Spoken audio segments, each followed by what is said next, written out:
Næring á meðgöngu. Gott mataræði á þessum tíma ekki bara grundvallaratriði fyrir vöxt og þroska barns í móðurkviði. Það skiptir líka sköpum fyrir vellíðan og heilsun móðurinnar sjálfrar.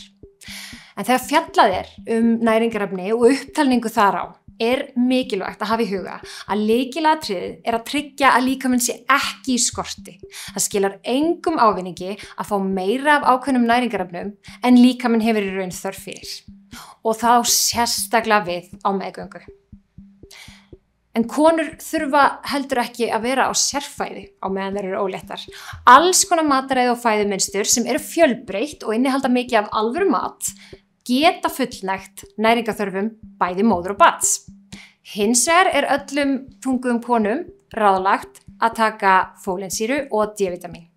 Fólensýran hefur sýnt sig að dragi úr líkum á fósturskaða og D-vitamin styrkir bein og ónæmiskerfi og svo margt meira.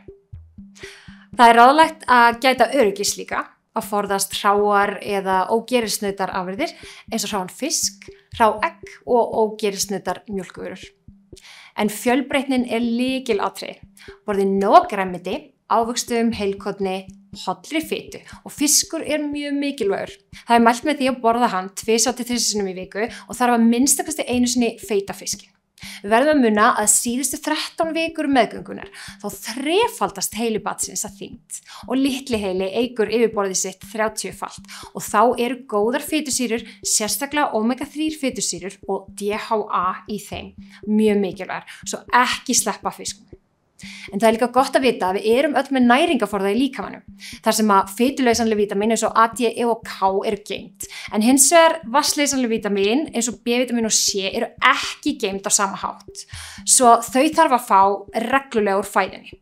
Svo mjög mikilvægt að borða nóg af grænmeti og að íhuga bætiefni B og C ef þið sjáið fram á að vera ekki að fá nóg af þessum vítamínum úr fæðunni. Annars mæli ég alltaf með því að skera niður grænmeti sem ykkur finnst gott og ávexti, setja í poka eða nestisbox og hafa alltaf með sér þess að japla á daginn. Það stútfullt af næringarefnum og trefjum og það mjög sniðugt að fá bara fjölskyldumeðlimina með. Svo gott að muna að þó að meðgangan sé einstakt tímabil þar sem að næringin skiptir miklu máli, að þá geta dagarnir verið miserfiðir og stundum gerir smá ógleði vart við sig eða jafnvel nýtilfundin óbeit á einhverjum matvæljum. Og þá mjög mikilvægt að koma sér í gegnum daginn, gera sitt besta og að sýna sér sjálfsmildi.